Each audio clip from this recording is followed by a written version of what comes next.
This is Bad Movies We Love, part of the Shice Podcast Network.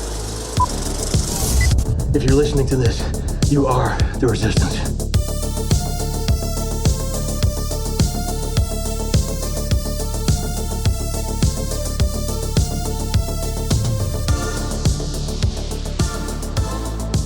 Hello, Bad Movie Lovers. Welcome back to Bad Movies We Love. I am your host, Nick Scheist, the master of this stupid stuff. If you're anything like me and you love your trash with treasure buried inside, you're in the right place. So before we dive in, do me a solid. If you like what you hear, hit follow or subscribe so you never miss an episode, because we have a long list of movies to get through, and that list just keeps on growing. Leave a rating and a review, especially if you've ever come across one of the movies we're covering here on the show and said, wait, this movie rules. Because it helps more weirdos like us find the show. And if you really want to support the show, check out the exclusive bonus episodes on the Resistance members-only tier at badmovieswelove.captivate.fm/support. And for just $5 a month, you get access to all those other shows, including Baimon Sci-Fi Con, Rom-Com-a-thon, Bad Movie Futures, and more. Plus, when you sign up, you get access to the Discord, and I'll send you a sticker pack as a thank you. And whether you have been here since the very beginning, or if you're tuning in for the very first time to listen to this episode, I am happy to have you here all the same. If you are one of the people who are listening to the show for the first time, I think it's worth noting that there is a listener survey in the show notes that you can click. It's completely anonymous. You can tell me what you think of the show. The show notes also has the phone number for the show, which is 1-805-285-3885. And it also has my email, badmovieswelove@theshice.com. So if you have something that you want to tell me, or maybe there's a movie you want me to cover, or maybe you want to be a guest on the show at some point in the future, all those options are great ways to get in touch with me. I will digress no further, because I was joined by one half of the Movies You Missed podcast, well, the other half of the Movies You Missed podcast. John Klimshin is here, and he brought with him a movie that his co-host does not like whatsoever. But fortunately, I love this movie. It's one of the movies that probably should have been on the poster for this show, but we're here to talk about Henry Selick's nightmare fuel live-action animation crossover starring Brendan Fraser. It is Monkeybone from 2001.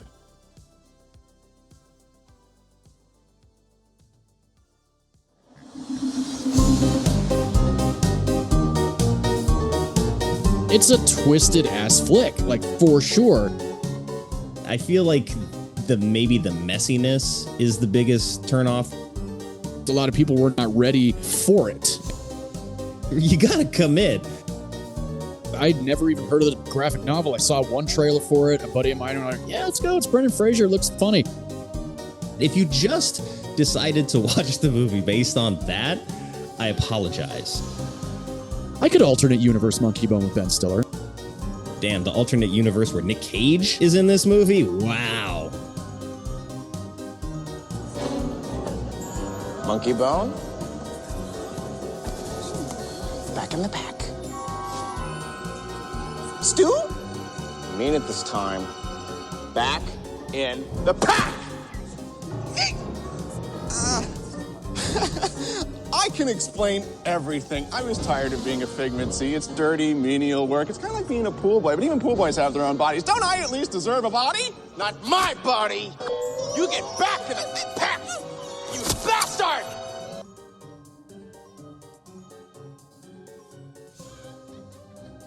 John, thank you for being here. This is your first time on the show. This is my first time. I'm losing my Bad Movies We Love virginity. I'm so excited. Well, we've been connected for a while because you're half of Movies You Missed podcast, and you know, V's been on the show a couple of times, and yes, there have been times where when I interact with the pod account, I don't know if I'm talking to you or talking to V unless someone specifically spells it out for me. So thank you for being yes, there. yes. Yeah, no, thanks for having me, man. I'm excited. I know we've been trying to get this one in particular on the books for a long time, and it's finally worked out, so I'm very glad, very excited. Yeah, me too, because I wasn't really planning on doing anything for July as I'm getting ready to move. But All right. all of a sudden, like 3 or 4 episodes piled up because things just lined up, and I was like, I'll just take them while I can, and we'll go from there. So, Perfect. do you want to do the honors and tell my audience, well, first a little bit about yourself, and then what movie we're going to be talking about? Why not? I love talking about myself. My name is John. I am a co-host of Movies You Miss podcast. Those of you that listen to Bad Movies We Love probably have heard V come on the show a couple of times. I think you guys did Hackers and Johnny Mnemonic. Correct. Yeah. There we go. Tech thrillers only. Yes. I know V's a big fan of those. I still haven't seen either of those movies, so one of these days I will. Yeah, I'm a big Johnny Lee Miller fan, and I do love me some Keanu Reeves, so I got to check those movies out. But other than me being a co-host of Movies You Miss podcast, I am a veteran of the entertainment world. I spent 20 years in it. I started in post-production. Then I moved my way into production and AD'd a lot of really terrible movies for Sci-Fi and Lifetime, and then got the phone call to jump into network television, and I was there for quite some time in the production capacity. Loving it and hating it at the same time. I left at the end of 2021. My final show was Star Trek Picard for Paramount Plus, which was a dream come true because I grew up as not only a Star Wars fan, but a big Next Generation fan. So getting to be on that show with everybody from the Next Generation was really, really awesome. And now I host my podcast with V, Movies You Miss podcast, where we discuss movies that have fallen under the radar and movies we want to revisit. And we don't spoil the movies either. And we have a great time loving or hating or just destroying each other's movies. And V's only done that to me, I think, 3 or 4 times. And V destroyed the movie you and I, Nick, are going to talk about today, which is the 2001 live-action animation masterpiece starring Brendan Fraser, Monkeybone, which I don't know how many people truly have seen Monkeybone. So I'm super excited to not only revisit it again with you, but to just reintroduce people to it again out there in the world. Yeah, it is an anomalous film. And it was V who said, John loves Monkeybone. I think you guys need to connect and make sure this happens. So thank you, V. Yeah, V.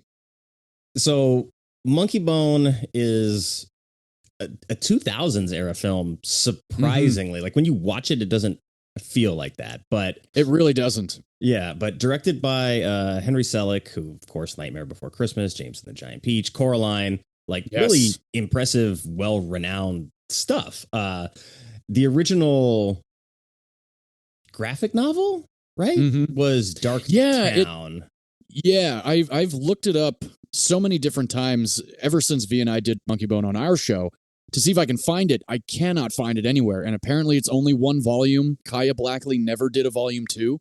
So this Monkeybone is an adaptation of that 1 volume.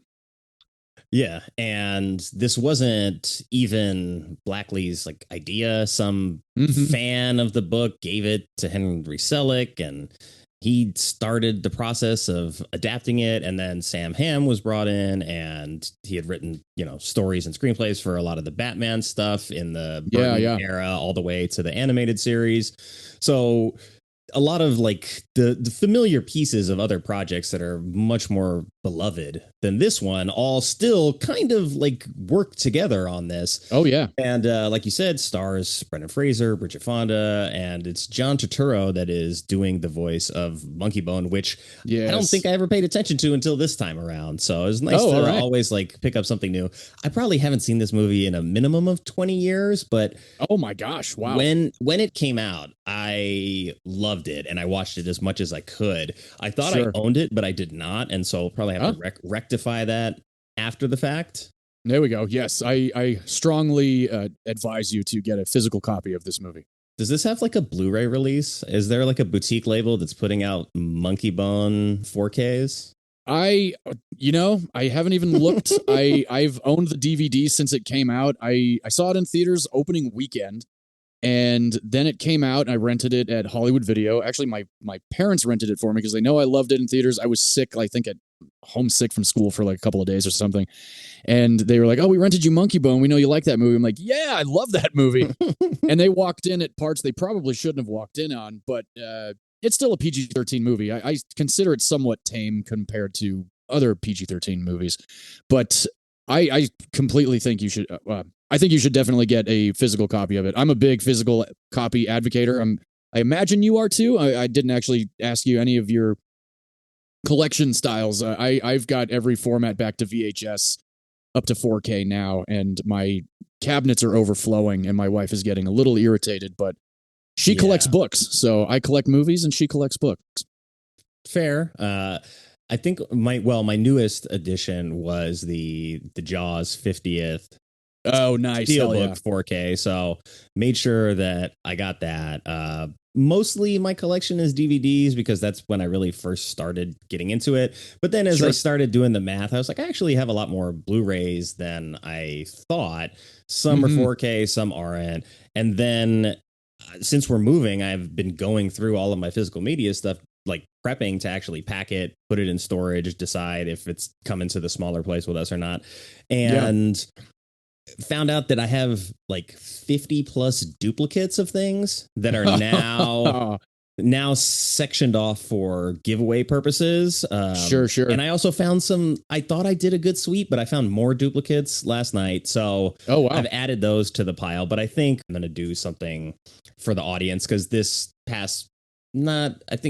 during May, because I wasn't doing much, I did an email giveaway. So anybody that emailed me was in the running to win a used DVD from my collection. Perfect. And I gave him like a little thank you card and loaded it up with some stickers and stuff.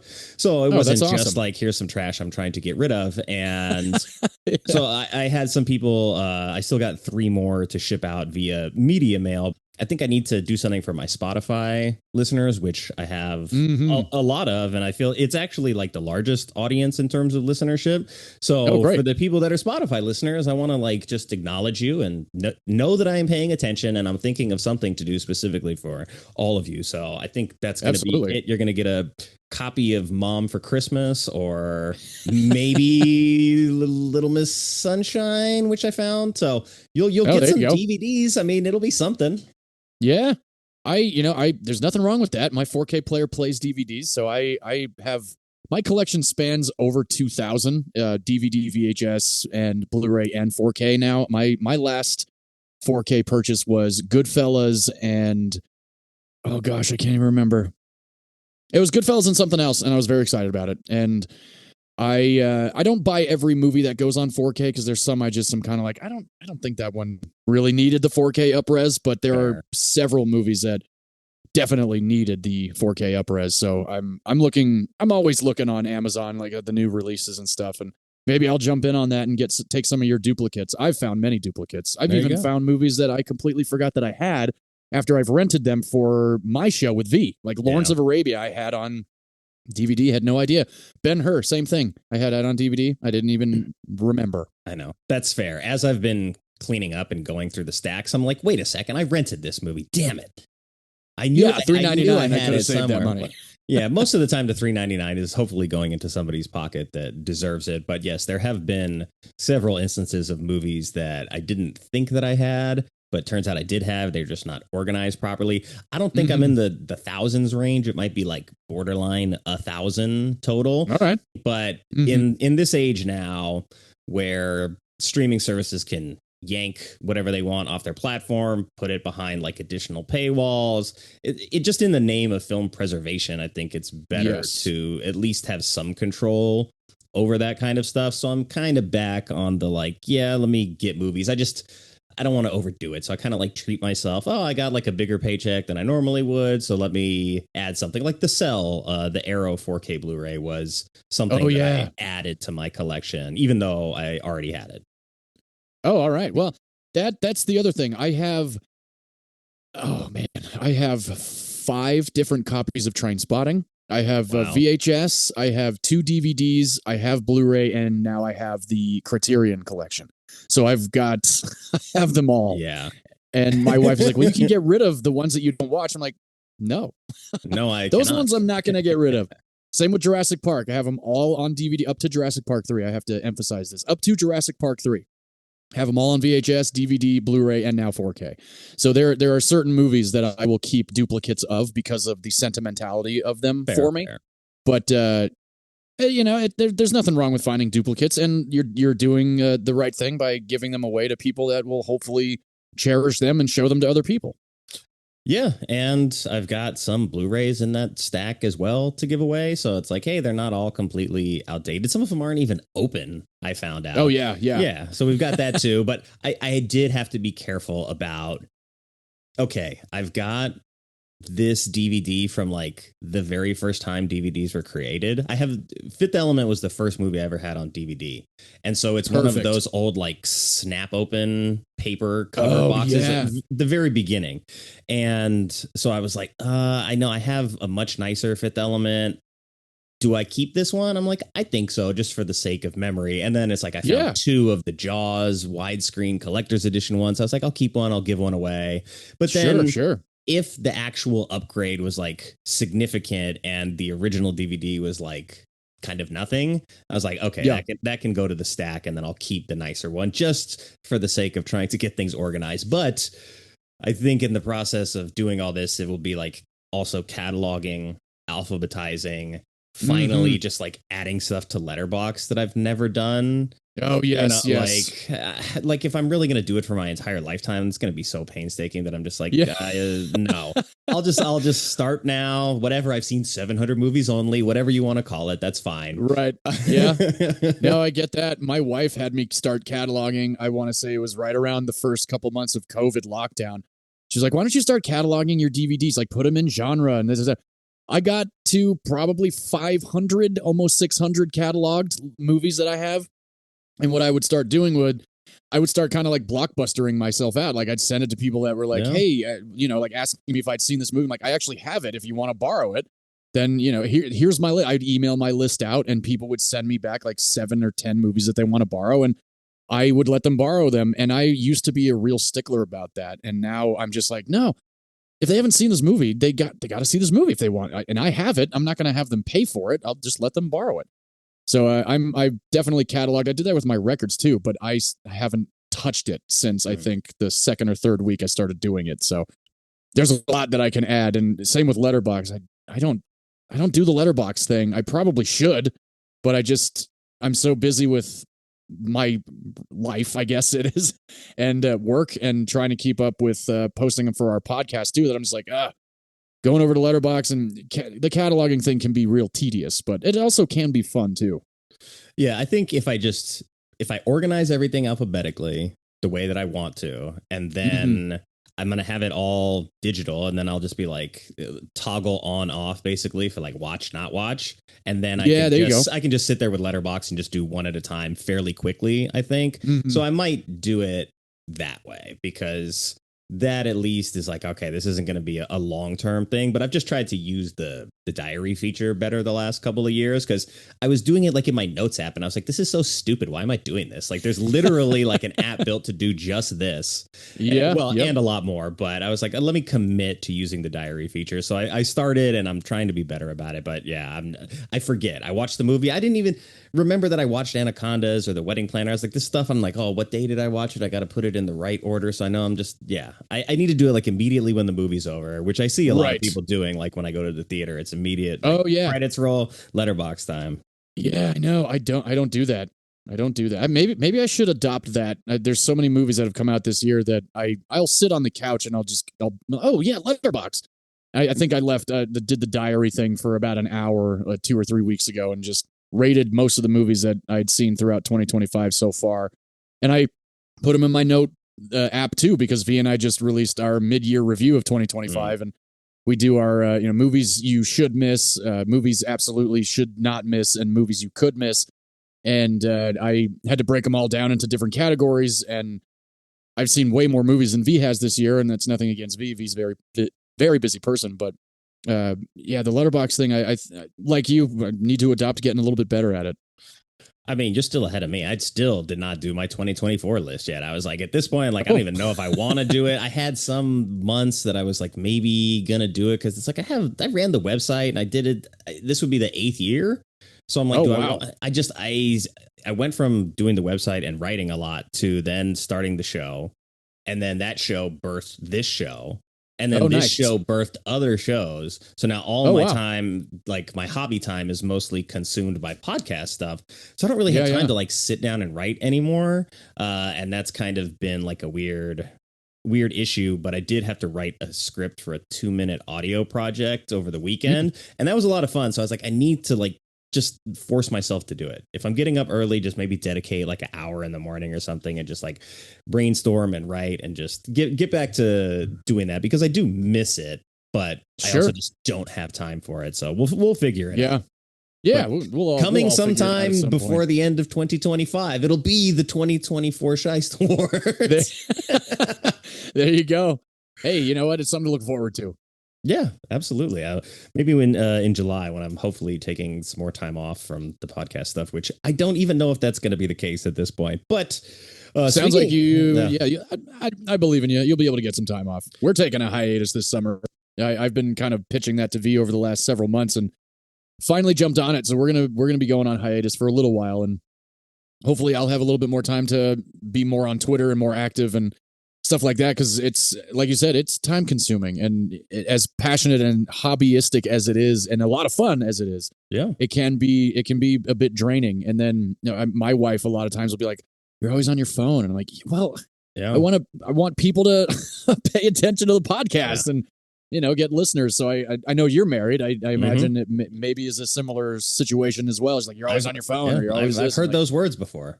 Yeah, there you go. Well, like for people that don't like produce the show, right? Like, so we watch the movie. There's research time. There's, we talked for half an hour before we started recording. So there's like preamble with new people. Right.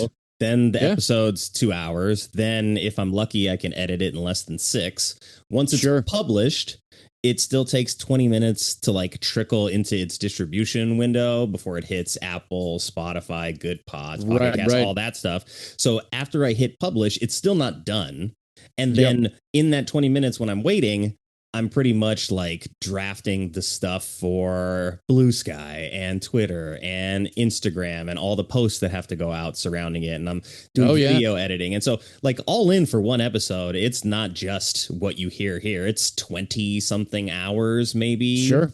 To get one done. So it is a lot. And then when I'm recording multiple episodes in a week, it gets even tougher. Like I got to edit something for Monday, but I got recordings all the way through Saturday. So what am I going to do? Damn. Sunday's going to be busy is what it sounds like. So yeah, man, it is a lot of effort, but I think it's a lot of passion as well that gets us to do it. And, I still enjoy doing it, and I'll keep doing it until I don't. Exactly. Yeah.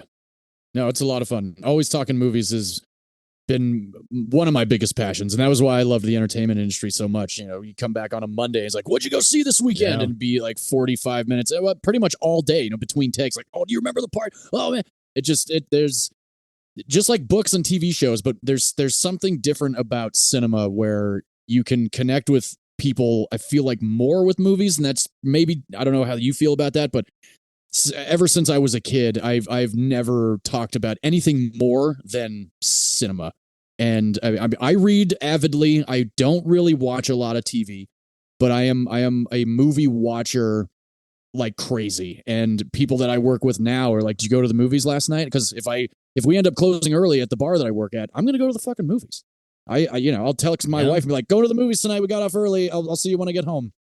And sometimes she's like, "Well, why don't you just come home? I haven't seen you." I'm like, because there's a new movie out, and I want to be able to talk about it on the podcast and whatnot. So it is what it is. I've got a couple movie tattoos, and I'm not even done with that yet. There's so many ways to express your passion for the cinematic format, and it's fantastic, and you connect with so many people across the globe, even, and that's the best part about it.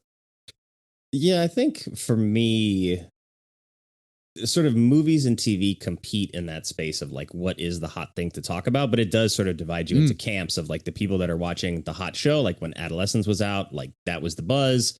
Right now, my wife and I are watching Love Island. So for the people that like talk about Love Island, like it's super popular. I'm seeing people online that are like, do I need to watch this? So like that conversation is happening.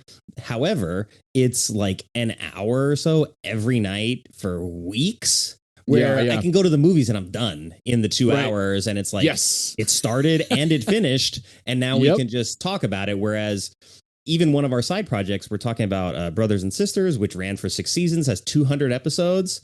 And I'm like, gosh. yeah, this is a huge undertaking to go through all of these like that and try to like make something coherent out of it.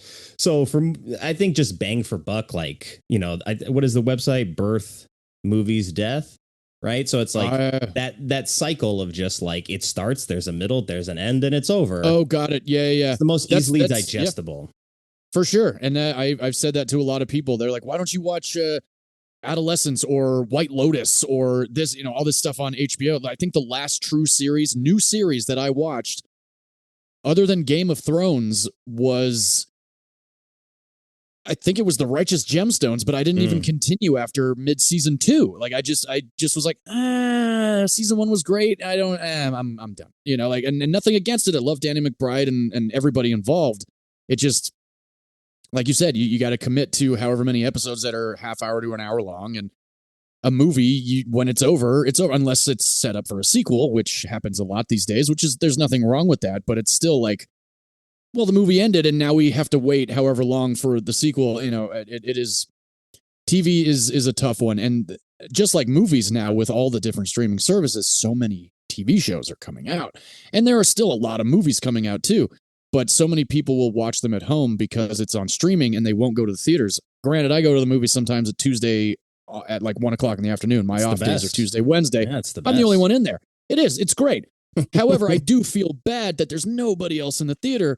But then I look at the numbers across like the U.S. I'm like, okay, so it's doing better in other markets. Now, granted, where I live, it's not the biggest movie-centric place in the world. Like, this is an outdoor state. People are fishing and hunting and all this stuff over the summer. They're rarely at the movies. So I still feel bad when I'm the only person there on a Tuesday, but if I go on a Saturday night to IMAX or 4DX, the place is packed. So it's good. It's a give and take, and it is what it is. But yeah, cinema is the thumbs up, man. Love it. Yeah, we do. And speaking of cinema, I know we've been rambling a little bit. So for everybody that is listening, we are talking about the movie Monkeybone. But that's right. Yes, you really got you got to commit at least to the 23-minute mark in order to listen to us actually talk about Monkeybone. So we're going to go now to the tail of the tape, and we're going to look at our ratings for this movie, because I didn't want to know, but I did want to know, because obviously I can watch this movie and be like, oh yeah, I could see people definitely having a problem with this. So IMDb 4.8, solid enough. Metascore 40, a little worse. Critic score from Rotten Tomatoes 20%. Oh geez. Yeah. Audience score 27%. So boy. Surprisingly, Letterboxd comes to the rescue with a 2.7, so it's a 54. And then 62% of Google users gave Monkeybone a thumbs up. Perfect. So, yeah, that brings our overall aggregate score to Bad Movies We Love. Total score 41.8 out of 100. So definitely on the lower side. I think comfortably in the realm of bad movies. It would be hard to argue this as like, no, this is actually a good movie and people are wrong. But I mean, that's kind of what this show is made for, is looking at the enjoyable, lovable things that exist within bad movies. Definitely. And I love that about the show. It does. You guys make me laugh most of the time talking about certain movies that I do love that I know are bad.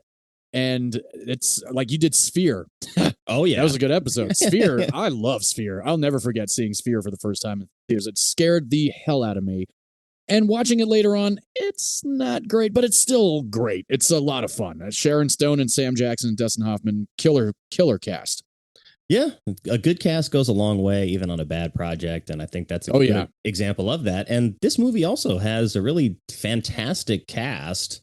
Completely agree. Like, kind of surprising to see some of the people in it, and even some of the smaller roles. Like, I would have never clocked Bob Odenkirk as the surgeon when I watched this in 2001. Not at all. He's fantastic, and that joke that kind of like carries through the whole second half of the movie or the last like third with the surgeons. I'm like, this is nuts to commit to this bit for as long as they did is a little wild. Megan Mullally, who my wife is a big fan of from Will and Grace, she's in there as the sister too. So a lot of those like smaller supporting roles are filled with like really, really good actors, not just like kind of like throwaway casting. It was really surprising to look back on it now and with like a fresher, more informed pair of eyes. Sure. I still think my favorite character in the movie, maybe not favorite character, but favorite cameo casting would be Thomas Hayden Church as the Jester in The Land of Death, because he's uncredited in this movie. And he was an Oscar nominee for Sideways. And some of the stuff he says in his very minimal time on screen cracks me up. It's just, I love it. Yeah, he's awesome in this movie, and he's got his face painted too, so it's like a little difficult at first. And I was like, no, that's definitely him. And so, to see roles like that filled by actors of that caliber tells me that despite the movie maybe being bad, like there's something about it that attracted a lot of people to it, and surprisingly, it's got like a massive budget. Way bigger than I would have expected for this film. And that might explain why some people were attracted to it. But let me take a moment now. I'm going to set the table for the people listening to this who have no idea what Monkeybone is and why we're talking about it. Monkeybone, the bizarre 2001 cult film, had an equally strange origin story. It began as a comic book called Darktown, written by Kaja Blackley and illustrated by Vanessa Chong. Without the author's knowledge, a fan passed it along to director Henry Selick's team. Selick instantly connected with the material, calling the project the closest to his creative sensibilities. Though early design stayed faithful to the comic, the film gradually morphed into something else entirely. Originally, the lead role of Stu Miller was meant for Ben Stiller, but after he dropped out for Mystery Men, Brendan Fraser stepped in.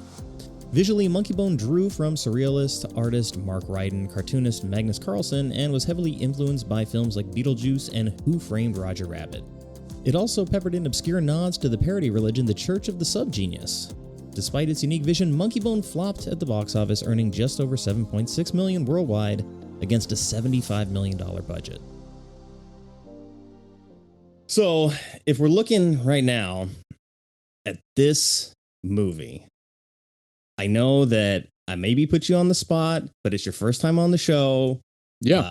Have you given thought to the synopsis haiku? Did you prepare one for us today?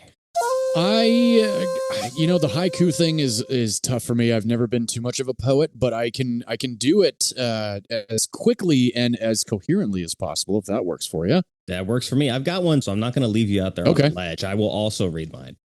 Alrighty, sounds good. Who wants to go first? Well, you're the guest of honor, so I'm going to ask you to go first. But if you have cold feet, then I will go first. My wife really likes it cold in the house, so my feet are cold, but I can jump on this. Let's see here. Let's go. Let's dive into the synopsis of Monkeybone. Monkeybone is about Stu Miley. He's a cartoonist who has fallen into a coma and into the land of Downtown, which is a land of nightmares.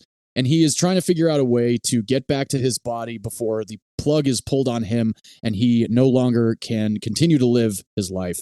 And the figment of his imagination, Monkeybone, somehow manages to steal his exit pass and live in his body on planet Earth and wreaks havoc on planet Earth as Stu Miley. Yeah, it does not make a lot of sense once it gets that long in the tooth. I mean, I'm coma, got it. Nightmare Realm, got it. Ghost, possession story. Oh, what's happening? So I mean, like, don't ask too many questions, but I feel like the narrative is at least plotting along pretty well up until there's some like new rules put into place. There's like a whole secondary set of rules that you have to learn in the Nightmare Realm before we get back to Earth. So it's a little bit clunky, but you did a good job with the synopsis. Let me see what I can capture of that for the haiku. So, yeah, let's do it. An artist's lament to the nightmare realm he's sent. For love he must fight. Yeah, see, no way I would have come up with that. That's fantastic. I love that. that leaves a lot of like the rough edges of the movie out of it. If you just decided to watch the movie based on that, I apologize, because it's going to get a lot messier and a lot crazier than just that. But it's a lot of fun. I promise you. It is a lot of fun. It is. I still I don't still know had a what ton of V's fun talking watching about. it. I still don't understand V's hate for this movie, Yeah. truthfully. We were going to bed last night, and I was like, all right, let me start it. I'll watch like an hour now, and then I'll get up and finish it in the morning. And I ended up getting tired, but when I got up in the morning, my wife is eating breakfast, and we're sitting there at the coffee table, and the movie's on. And like, it's one of the movies where she looks over at me, looks back at the TV, looks at me, and she's like, in her head, I can hear it. She's like, "You're a weirdo." Oh, yeah. Yeah. But I did catch her watching a lot more of it than I think she would have allowed herself in another circumstance. Because Right. it is very visually engaging. It's got a lot of really, really good production design elements, great costuming, like very interesting Absolutely. choices with the blending of the stop motion. So it is a very unique visual experience, and it might even be something where you could like not have volume on it and still sort of just be compelled by what you're seeing and how strange it is, because it mixes a lot of different art elements. And it was inspired by, the name is slipping my mind right now, but a well-known artist, like his main style was incorporated into a lot of the art design. And so okay. Similar to, I think, The Cell in that way, where there was like real artistic influences that sort of were callbacks to like real life art. So that way it sort of engaged the audience on maybe like a subconscious level. And the surrealist that I'm thinking of is Mark Ryden, and the cartoonist was Magnus Carlsen. And so their sort of artistic influences really seep into this movie and create this kind of like captivating nightmare in a way, because it's scary, like what's going on. It is nightmarish for sure. That's what I'll never forget seeing this the first time, because I'd never even heard of the graphic novel. I saw one trailer for it. A buddy of mine and I were like, yeah, let's go. It's Brendan Fraser. It looks funny. And it's a twisted ass flick, like for sure. But I also think it's hauntingly brilliant in a very strange way. And like you said, the costumes are great. Soundtrack is amazing. Ann Dudley, she did a great job with the music. Brendan Fraser, not only does he deliver as Stu Miley, when he is possessed by Monkeybone, that is the funniest I've ever seen Brendan Fraser. And we're over Encino Man and George of the Jungle, like absolutely comedy gold. And that's another thing I thought when I introduced V to this movie, V would have loved all that, but V just completely hated all of it. And it blows me away. And similar to your wife, my wife sat with me when I watched it for our show, and this was almost over 3 years ago now. She left the room at one point and she goes, "This is just too weird for me." And I'm like, well, that's fine. But yeah, it's just so cool and so unique, and it's so Henry Selick too. You know, you think of and even Tim Burton, like I thought maybe Tim Burton would have been involved as a producer at least, because of Sam Hamm being a writer on Batman Returns and Batman even. But Tim Burton and Henry Selick knew each other at Cal Arts, and that's how Nightmare Before Christmas got off the ground. And all of that history really just kind of plays in. And I think there's definitely a nod to Tim Burton though when he goes to that party and he meets Giancarlo Esposito's character, because there's a lot of that sort of black and white spiral sort of stuff going on. But overall, yeah, it's just I love the Grim Reaper costumes. I really just love all of it, and I've loved it. It's now 24 years old. This movie, it came out in 2001, so I've loved it for 24 years, and that's saying a lot for a movie that not a lot of people have seen. Yeah, that's a good point. I mean, we're coming up on 25, so I think we're like well into sort of like the territory of reappraisal. So maybe more people will start to see it, especially, you know, Fraser won the Oscar recently, so that might get more people interested in this kind of stuff. But I think he's such a good physical sort of comedic actor. I think we see a lot more of that in The Mummy, given, well, granted that is an action thriller. It's still, it's still a little bit of horror, and it still has a pretty big sense of humor as an adventure film. Yeah. So this, to me, is up there with one of the Fraser performances that I really like a lot, because he does kind of get to play with being the Monkeybone version of himself, with the stupid soul patch and the weird teeth they put in. And he gets to play with being the regular sort of depressed Stu Miley who doesn't really want to get involved with the branding and the capitalism. And so it gives him a lot more to play with than roles like George of the Jungle, where I feel like it is a comedy forward role and a physical comedy forward role, but Sure. the kind of comedy that it is, I think, is a little bit more muted than we get in a movie like this. And so to see him stretch his legs and to even take a project on like this at this time in his career was kind of a gamble. Right. So I mean, credit to Fraser, but this has always been one of my favorite performances of his. Likewise. Yep, absolutely. It's one of the ones. It's like, oh yeah, you love The Mummy. Oh, you got to check out Monkeybone. Completely different ends of the spectrum, but it's like, if you like The Mummy, you got to check out Monkeybone. Monkeybone is so awesome. Well, we'll keep that in mind for when we get to the Gateway Drug movie a little bit later in the show. But yeah. Oh, I got a good one. Okay, good. I have got a couple good ones too. I think I narrowed it down to the one I like the most, but we'll save it. All right. We've talked a lot about why we like the movie, the merits of why we would argue that it is an enjoyable movie. But if you had to guess as to why people out there didn't like the movie, what would their reason be? Well, I won't say. Let's see. I would say that a lot of people couldn't really grasp the back and forth of the movie, if that makes sense. Yeah. Because there's a lot of in the Land of Downtown and then in Land of Death, which was where we meet Death, played by Whoopi Goldberg, which is awesome. I thought that she was a great addition to this movie. And I think it for the time of 2001, The Mummy, we just talked about, came out in 1999. Adventure, comedy, horror, all blended beautifully, seamlessly, fantastically. The Mummy is certainly one of the best films literally ever. I love that movie. V does too. It's just a great, great movie. Great time at the movies, yeah. Yeah, I think I saw it 3 times in theaters when it came out. Then The Mummy Returns comes out like a year or two after that. Or actually 2002, I think The Mummy Returns came out. But either way, in between The Mummy and The Mummy Returns, this movie comes out. And a lot of people saw the trailer and were probably like, that just looks way too dark. It doesn't look like it's going to be something I'm going to enjoy. The whole, and we hadn't had a lot of movies where animation and live action were blended together. I think one of the last ones in beyond Who Framed Roger Rabbit, there were a couple. Like Cool World had come out in the early 90s with Brad Pitt. And then off the top of my head, I think this might have been one of the other ones before it's slowly started to happen again. But I think it might have just been too dark for some people. Reading the synopsis based off a graphic novel, a guy's in a coma and he's trying to get back to the land of the living. Like 2001 was full of a lot of popcorn movies, and this is not a popcorn movie. No, this is this is not a popcorn movie at all. No. Well, it's funny you mentioned Cool World. It's another movie I've covered on the show. It's another one that I grew up sort of really having an affinity for because of its stylistic choices and sort of it being very dark, but also kind of being a kid's movie at the same time.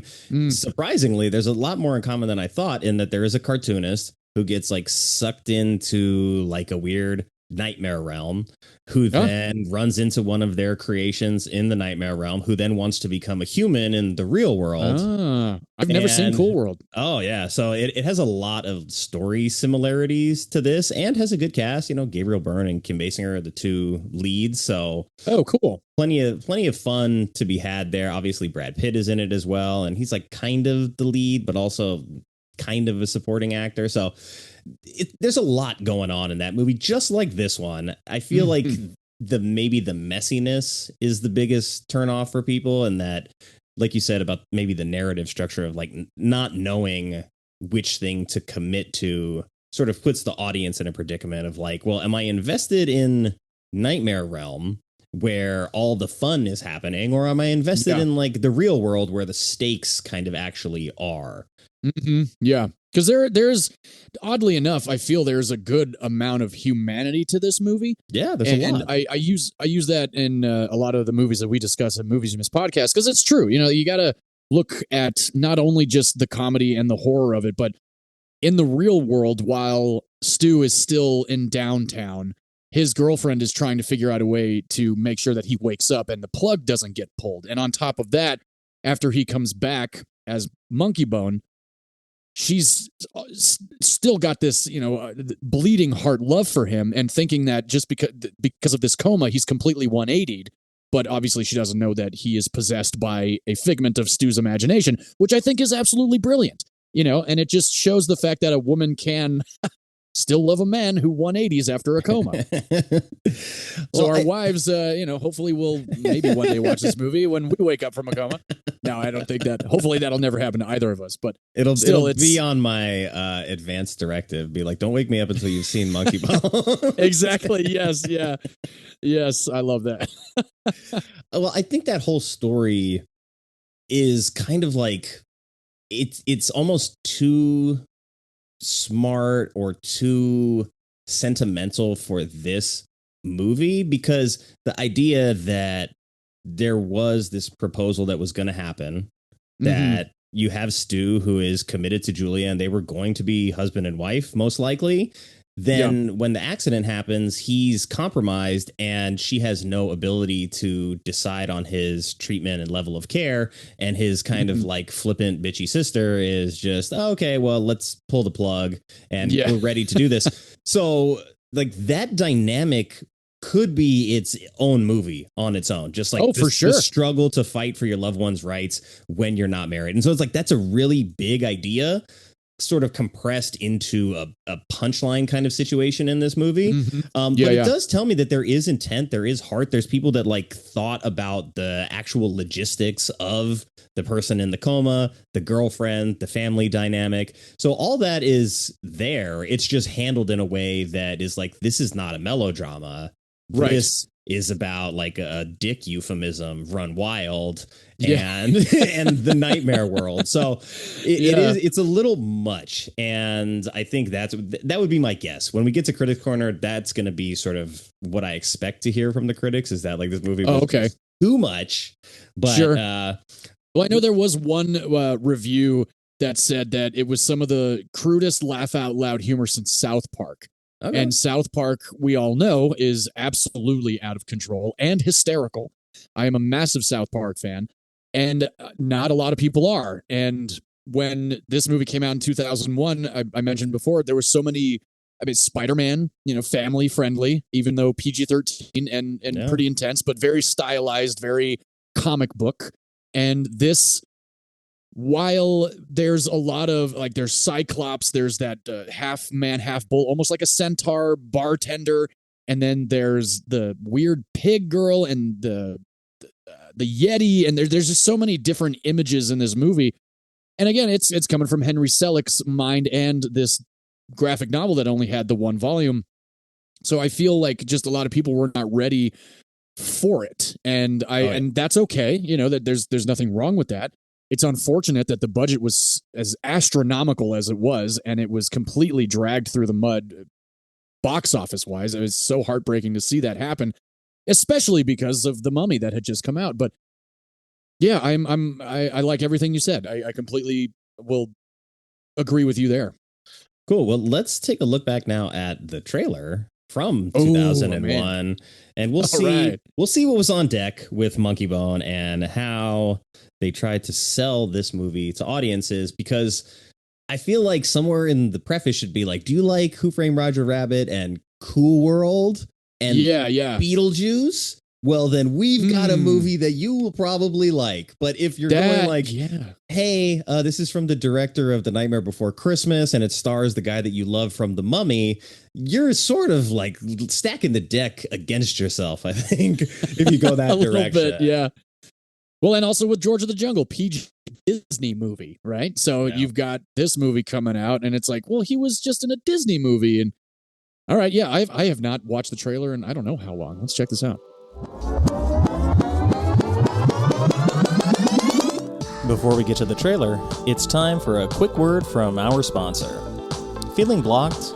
Creatively, romantically, spiritually, nasally? Then sniff no further, friend. This trailer rewind is brought to you by Monkey Farts, the only powdered stimulant made from 100% FDA unapproved cartoon extract. One little bump and bam! You're bursting with bad ideas and even worse decisions, just like the pros.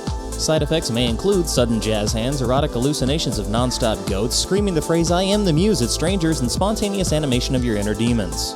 Inhale monkey farts and exhale your musk. Available in original, nightmare, and new Tangerine Tango Frenzy. If they're cool, ask your pharmacist about what monkey farts can do for you. Because creativity shouldn't be safe. And now, back to the show.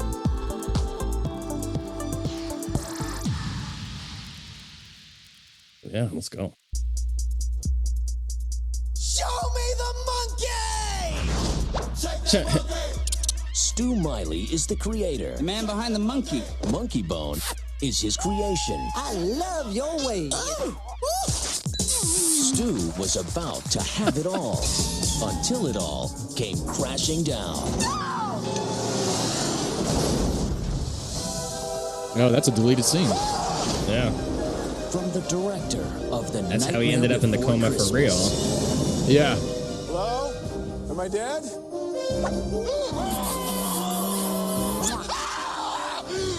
Hiya, boss. Comes the story of a man whose imagination brought a monkey to life. This is living. Hey! Get your fat butt out of my face. And a monkey. We've got big plans for that body of yours. No, Giancarlo Esposito. Yeah.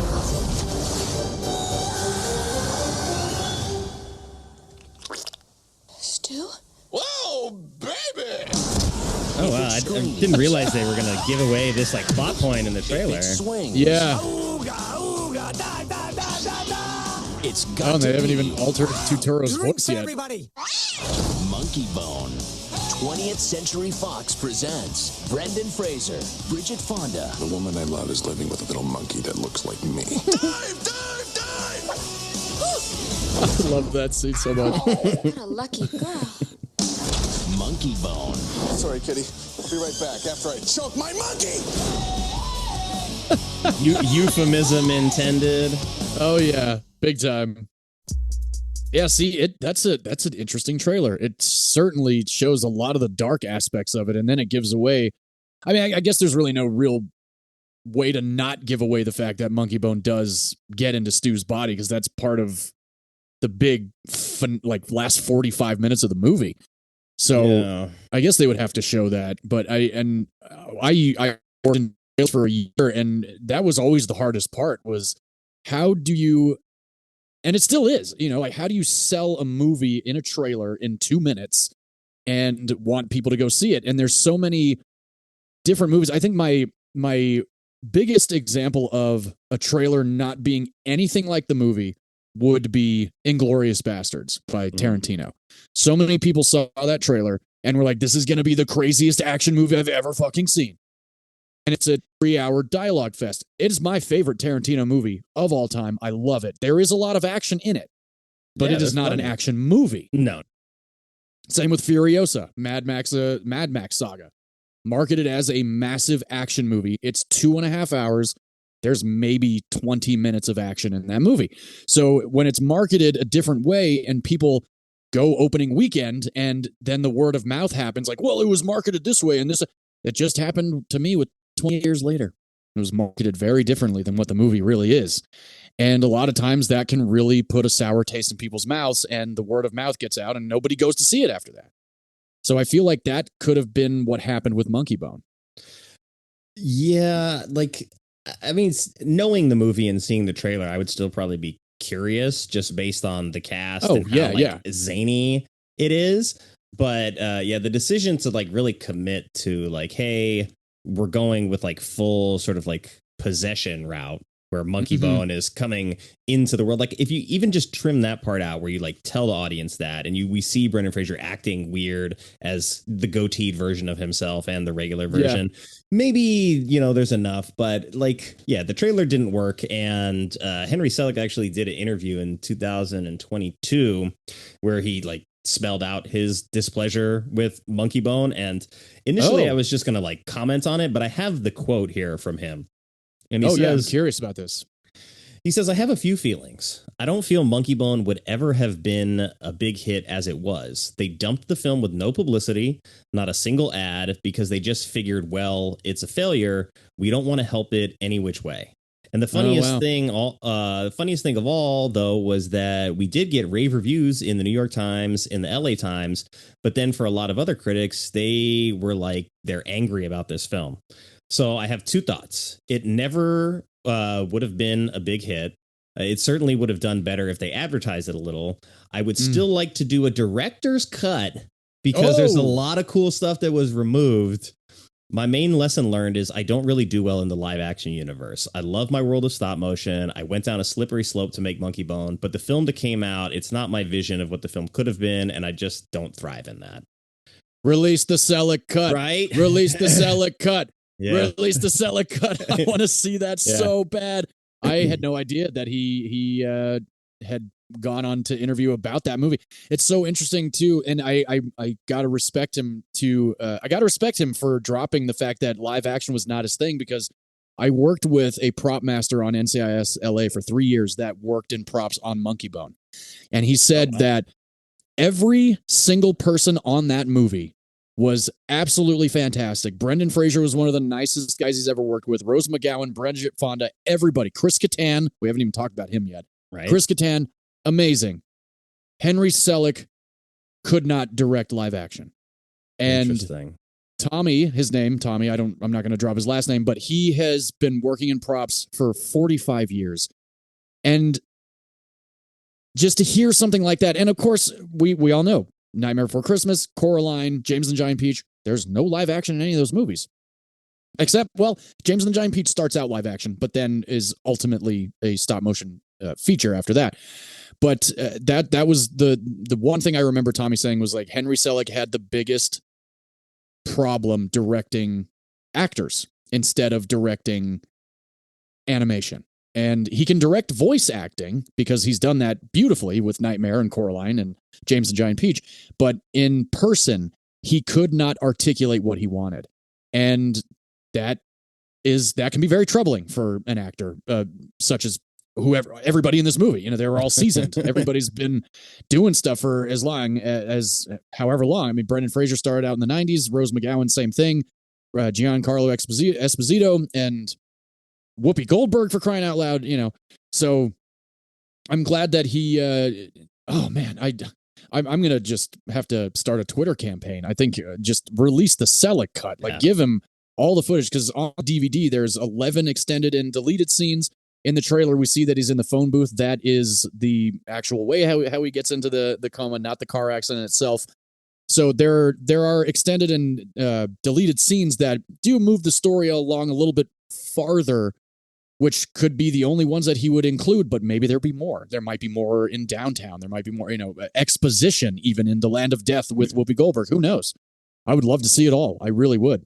Yeah, well, like I said, next year is the 25th anniversary. So I feel like, if nothing else, we're starting the campaign right now. So yes, we are. It's happening. If you're within earshot of our voices and you love Monkeybone, help us when we start to launch the campaign, and we're going to push to get this director's cut made.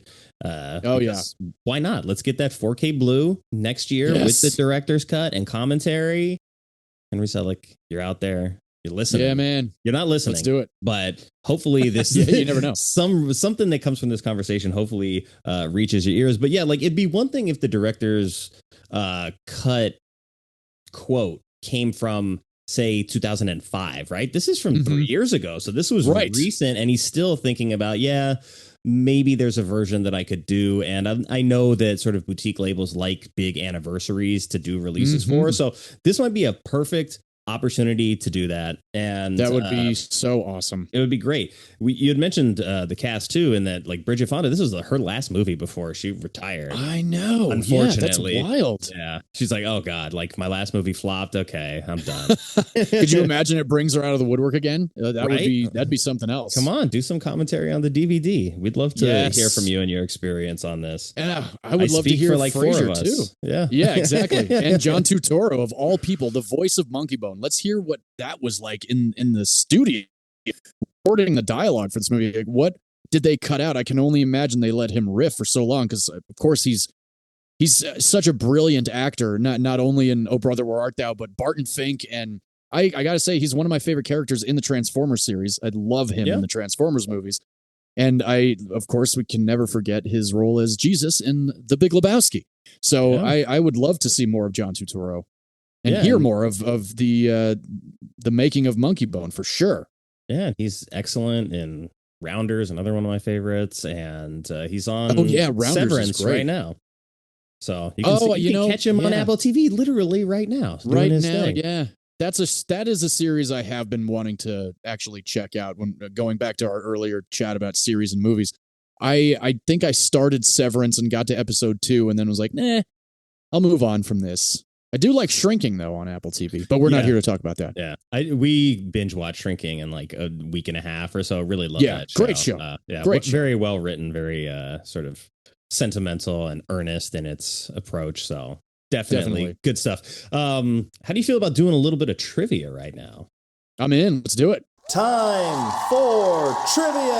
Well, I know the way I wrote the questions was like just to have something, but you already talked about a little bit of this, so I had to reword the question here, but I think we'll get started off on the right foot. We'll get you some bonus points early on.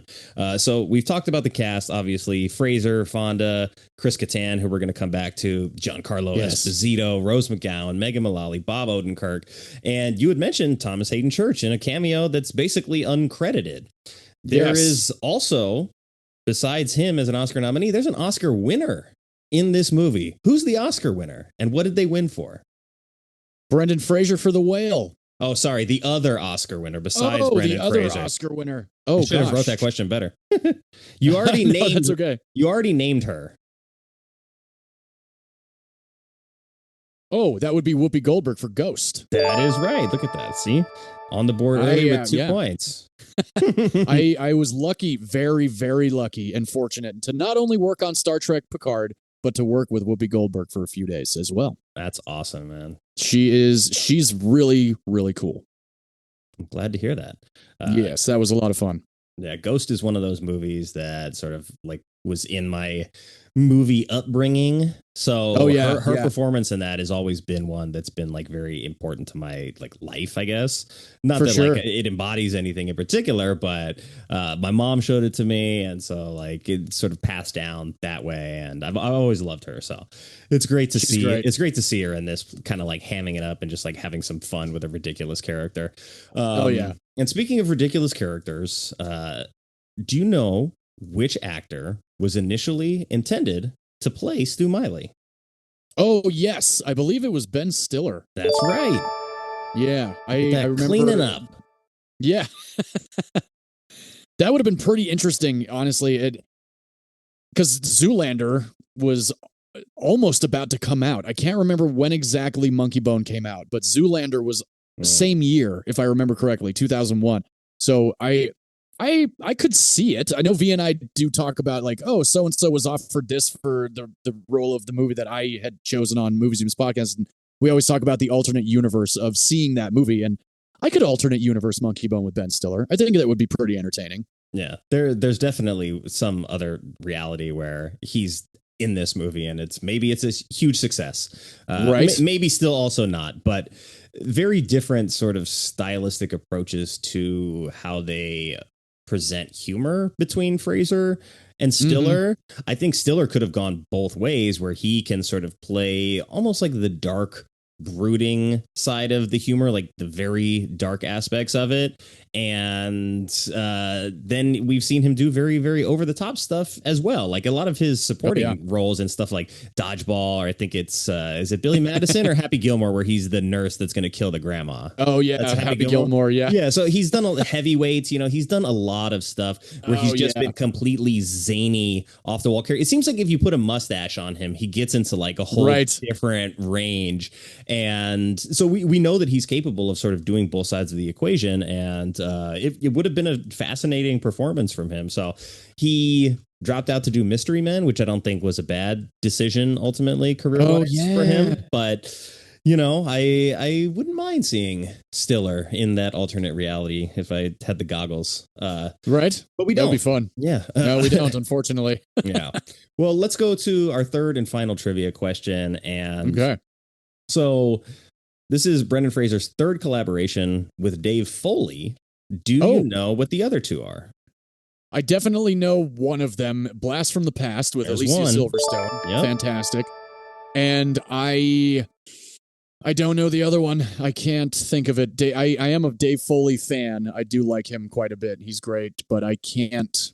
It wasn't. I know there was a sitcom that Dave Foley was on in the 90s. I don't think it was that one. You're close. You're close. The other movie was Kids in the Hall Brain Candy. Oh! I didn't even know Dave Foley was on Kids in the Hall. He may have never just watched been any of in that movie, but yeah, I've seen a little bit of it here and there. I wasn't like a huge fan. I think it was sort of like maybe like the Tim and Eric or like Tim Robinson stuff of its day. You know, where it was like it's like a little too weird at the time for like mainstream. But then as the kids coming up watch it, it becomes normal. And then that just like kind of keeps happening over and over again. Like I think Mr. Show was another one of those shows as well, where it was like little outside the mainstream, a little too weird a lot of the time. But like those guys end up, you know, David Cross and Bob Odenkirk go their separate ways, become like very big stars after that. So I need to go back and watch some Kids in the Hall because I know it was weird from what I watched, but it's been a while. But on the Dave Foley note, check it out. Yeah, he did not use a body double for the streaking. That sequence. Oh my gosh! Yeah, that whole scene is hysterical. Huff some monkey farts and then go streaking. Yeah, I think that like this whole movie, just the way that Julie comes up with or has that nightmare juice, and they figure out a way to just get nightmares just to completely fill the void of not good nightmares in downtown for the occupants, and using it with that Monkeybone toy is hysterical. And I remember when the movie came out, I went to Target and Walmart and was like, is there a Monkeybone toy like this? And I don't think they ever actually made one. But yeah, I think it's hilarious when he gets the dog under that juice. That sequence cracks. The dog's nightmares. That was really funny though, because it's like it's like a really smart joke happening kind of like in a dumb moment, but like you see the dog like tripping that like he's being bullied by these big muscular cats and they're about to castrate him. It's really really funny. I promise they're you. all wearing overalls like they're farmers or some shit. So ridiculous. See, the movie's funny. I don't get why V doesn't like the movie. Yeah, maybe one day. Now there's two of us, and maybe there will be like a dozen of us by the time that, you know, this episode sees the light of day, and we get that director's commentary and the new 25-year anniversary. But talking about Fraser's co-stars here, he actually worked with several of these co-stars multiple times, including Thomas Hayden Church, who was also in George of the Jungle, and Rose McGowan, who was in Encino Man. That, you know, I don't remember her in Encino Man at all. I haven't seen that in some time, but I do love Encino Man. That's certainly a classic of 90s cinema. But I don't remember her in that movie. Did she have a speaking role at all? That's a good question. It's been a long time since I've seen Encino Man, but there was definitely like the Pauly Shore era where I saw all that stuff like In the Army Now and Son-in-Law. And V is a big Pauly Shore fan, so we may circle back to Encino Man, or at least Son-in-Law I know is on the calendar for the future. Yes, I don't know if it's on V's or my side with Encino Man. I know it's definitely coming up, though, on movies you missed. That's for sure. Awesome. Well, you'll get to find out if Rose McGowan speaks or not. Perfect. But like, so this was Henry Selick's first PG-13 film. Mm-hmm. Although I think a lot of the trappings is that it sort of feels like it's an R-rated idea that a PG filmmaker is making, and it kind of just like meets in the middle at PG-13. So it's like not necessarily intentionally PG-13 or R or PG. It just had to be the thing to get it to the broadest audience. And it would make sense that there's a lot of deleted scenes if that's the case. But I read that this movie is also partially responsible for Cartoon Network introducing Adult Swim, which... Oh, really? Yes, they endorsed this movie like during their regular Cartoon Network lineup, and apparently got some angry phone calls or letters or faxes or whatever was happening at the time that there were some angry parents that didn't like this movie being shown to their I guess easily influenceable kids. Although I'm sure they didn't go see it because nobody did. Right. You and I are probably like two of the few hundred, maybe a few thousand people on the planet that have seen Monkeybone. So yeah. You know, I don't think those kids really were affected, but there were rumors that Nick Cage and Christopher Walken were attached to this when it was still a like true to source adaptation of Darktown. Oh, wow. That would have been wild. That would have been wild. Christopher Walken was supposed to be Death and Cage was going to be Stu. So you could have had like a very intense character driven kind of dark comedy that I think could have worked as a rated R movie. Definitely. But, you know, things didn't pan out that way. But damn, the alternate universe where Nick Cage is in this movie. Wow. And Walken, I'm down for that version too. Yeah, definitely. Man, we need to get those alternate reality goggles and really... We really do. Be amazing. Get to the next level, so cool. Yeah. Interdimensional cable. Okay. Hell yes. Well, let's go ahead and spin the bonus wheel because you got 4 points from the trivia. So you're going to get 4 questions off the wheel of maybe increasing weirdness. We'll see. This one is pretty straightforward. Right. Who is the MVP of this movie? Oh, it's Brendan Fraser. It would have to be, I would think. I would have to think for sure. Yeah. Who do you think's the MVP? That's a fair question. I think there is an argument maybe to be made for Whoopi Goldberg. However, she's just not in it enough. Right. Whereas, like, obviously there was a lot of, like, there were some other names floated for the role of Stu. There were, you know, Walken was floated for the role of Death.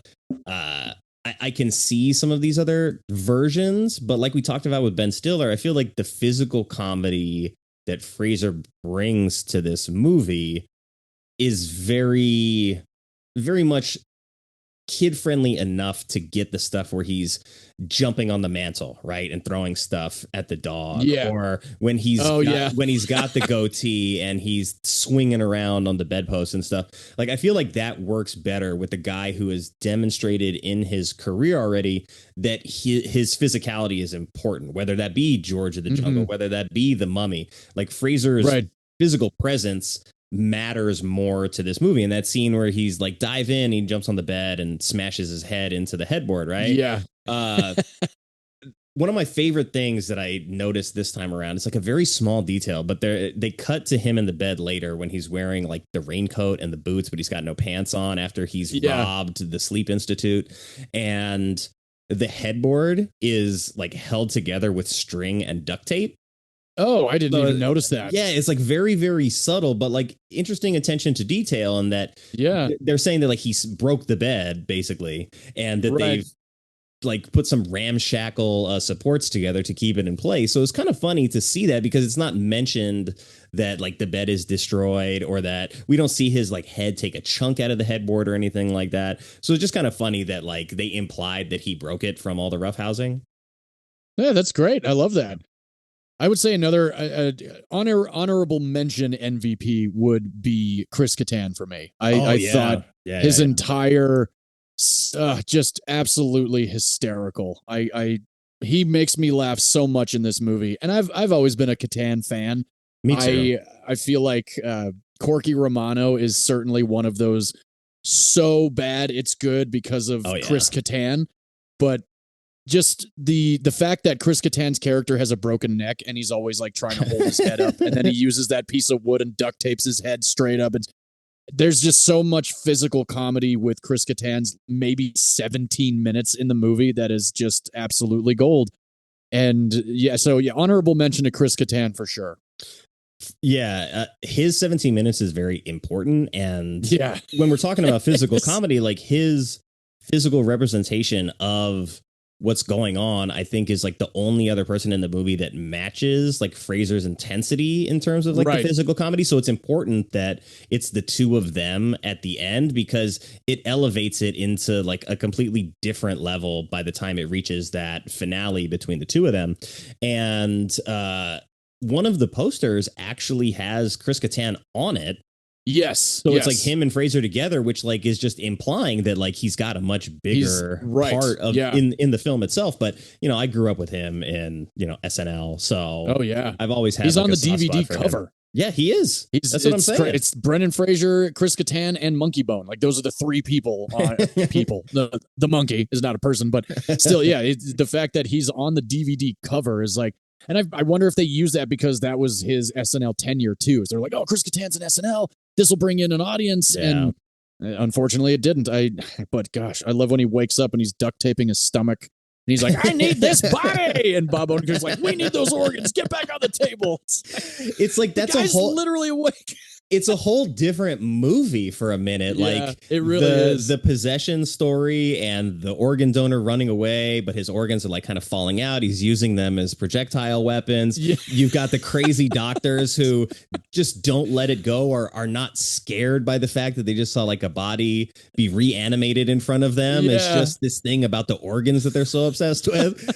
That's a whole story in and of itself that just exists within this movie, and it's fantastic. And they filmed that all at Expo Park at USC, that like whole scene in the Rose Garden and everything. So it's very, very familiar location and very LA specific as well. Let's go to the second question off of the wheel. Yes. So you've got to sell this movie on one scene. What is the scene that makes this movie? Oh boy. That is a great question. What scene makes this movie?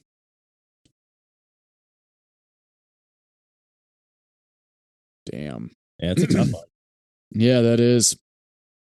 Well, we just talked about Chris Katan. I would say that I could argue that one of his scenes, just pick any one of them, honestly, could sell the movie that Chris Katan's in. But if we're going Brendan Fraser wise, it's very, there's so many funny moments when he is possessed as Monkeybone.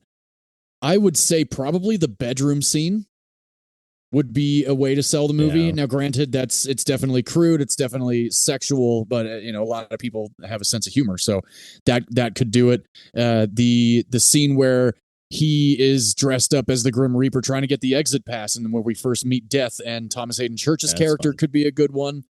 And even when he first gets to downtown and he goes through the gates and he meets all those nightmare creatures, like that could be another one too.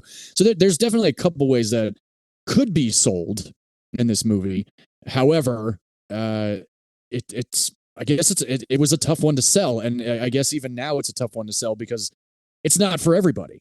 And for sure, for those that it is for, you and myself included, we know what we're getting into. So, if you were to blindly sit somebody down and show them just those three scenes that I just mentioned, or, even when Dave Foley gets the nightmare juice in his face, that whole sequence when he thinks his suit is alive, that could be another moment too. There's so many moments that I would just show people just out of context and see what they think and be like, do you want to see the whole movie after this?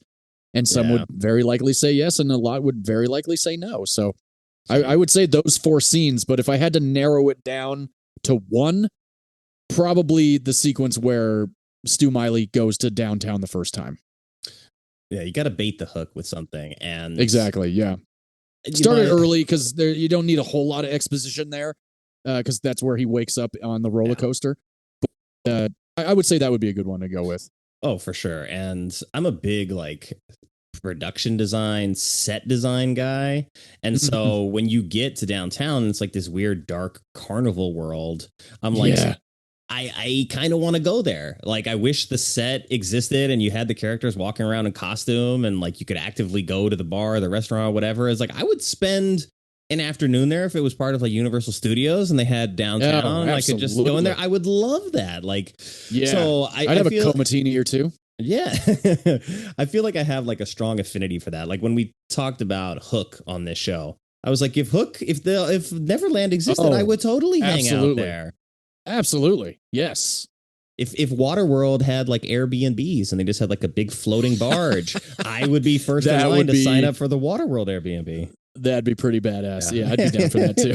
See, so it's like I feel like that kind of like tactile stuff makes a big difference in especially older films that like had no option but to rely on that. And now so many of the bigger set pieces are green screened in like big sound stages where they're a lot less memorable to me in a specific way. Like when we think of, Beetlejuice and the Death Realm, right? Like that's a very fun environment to be part of.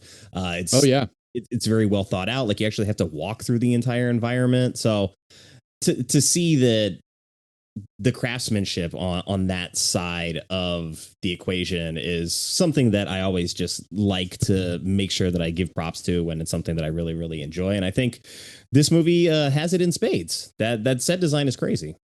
It really is. It's so impressive.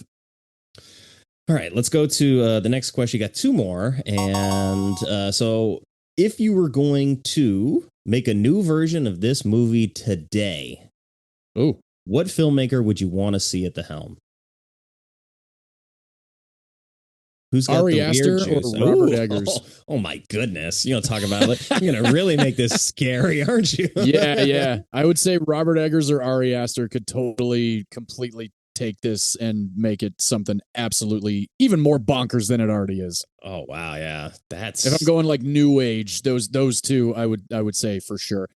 Yeah. And then in a very strange way, I'm not a fan of this director at all, but I love his new movie. I would say Wes Anderson could probably have some fun with this. Yeah, he could. It would definitely be a decidedly lighter touch, but he's got I think the visual style and the knowledge of like incorporating the visual identity into his films if you said like, hey, make Monkeybone sets, like we'd probably get like incredible production design for Monkeybone. Oh yeah. It just wouldn't have, I don't think, like the kind of humor at all that we see in this. I don't think so either. Yeah. I think it would definitely be Wes Anderson, but I think with the quirkiness and the strangeness of just the original story, if he were to adapt it, he could probably have some fun with it, and I might be able to have just as much fun. Yeah, and he's got experience with stop motion with Fantastic Mr. Fox and Isle of Dogs, so that's right. There you go. Great combination of those things, actually. Yeah, Wes Anderson's a great pick. Okay, so I don't like these two questions that I just spun, so I'm going to spin the wheel again, see if we get a little better one for you. Since it's your first time, I want you to remember this. Okay. Okay, so this is similar to the director question, but I guess give me your you're going to fan cast a modern version of this film. So we've already got the director settled. Now we need a cast. So I need a Stu Miley, I need a Julia, and I guess we need Chris Kattan's corpse character or somebody to voice Monkeybone. But let's go with the Katan character because at least it's like a actual person. Okay, the Katan character cast now. Off the top of my head, I feel like Jack Black could have a good time with it. Oh yeah, he would. I think he would be pretty good. Other than Jack Black, maybe Jason Segel could be a fun one from How I Met Your Mother and Shrinking, like we just talked about. He's done some physical comedy and he's been pretty good. So I'll go with those two. I'm a big Jason Segel fan and I love Jack Black. I think those two would be good choices for the Katan character. Yeah, I could even see Segel doing Stu. I was just going to say, yeah, Segel could also be Stu Miley's character. You know what? Let's do that. I'll go with Jason Segel as Stu Miley and maybe knock off the Katan character and go with just Jack Black. But if I'm going to go like someone, I look at Katan and he's a small guy. Yeah. So, like, that's a tough one. I'm just gonna stick with Jack Black, but I like Jason Segel as Stu Miley. I think that would be pretty cool. I think he would do a good job with that. Yeah, and then who's gonna be our Linda? Or Julie? Excuse me. Yes. Oh, Julie. No, yeah. Julie. Bridget. All right. Who would be Julie? Bridget Fonda was so gorgeous, and I loved her in this movie. I thought she was great. Of course, gotta love her in Jackie Brown too. Oh yeah. Let's see. These nowadays, in a movie like this, I think Florence Pugh. Honestly, I'd go Florence Pugh. Yeah, I like that. She came up in the last conversation too. I mean, she's on the tip of everyone's tongue. Yes. And I just, like I said then, I thank her for teaching me how to break eggs the right way. Yeah. Oh man. I love We Live in Time so much. Yeah, of all the things I take away from that movie, I'm like, this egg technique is fantastic. I've been doing it ever since, man. I literally have been doing it ever since. Zero great. I'm glad I'm not shells the only in my one. egg Yes. yolk. Yeah. It's amazing how it works that way. Awesome. Thanks, Florence. All right. Well, that was a good round of the bonus wheel, and I think we've got like a whole nother alternate reality version of this. But yeah, maybe if someone decides to make it, that'd be great. We'll be buying tickets. But now we dumb it down. We go to more or less, and I just want to hear one thing that you want more of from this movie, and one thing that you want less of. I definitely wanted more of Katan's character. For sure. I think that would have been great, but he's in it. It's funny, too, to say that like you wanted more, but I feel like he also is in it just the right amount of time. And what I would have minded, what I would not have, what I would have liked less of, I don't know if I would have liked less of anything, truthfully. Like, I every now and then when I watch a movie again, and I'm like, like that part seemed unnecessary. Did we really need that? Was it this? Was it that? I don't feel like there's a whole lot of that in this movie. I feel like from beginning to end, it's exactly what it should have been, even though Henry Selick you've just quoted him saying that he wasn't happy with the final product. But I feel like what we got was great, and I don't think I need anything less. Maybe a little bit more of Brendan Fraser as Monkeybone, even though there's a lot of that. I just thought it was just so funny. Yeah, I mean, that's a great choice. The movie's only an hour 33, so it's really hard to zone in on something and be like, maybe get rid of this, get rid of that. But I would like to see if the movie really was meant to be like a little closer to 2 hours. Like, let's see what those other 20 minutes add to the movie. And I'm down for 2 hours of Monkeybone. I could totally, yes, absolutely. I do want to shout out one thing about Monkeybone.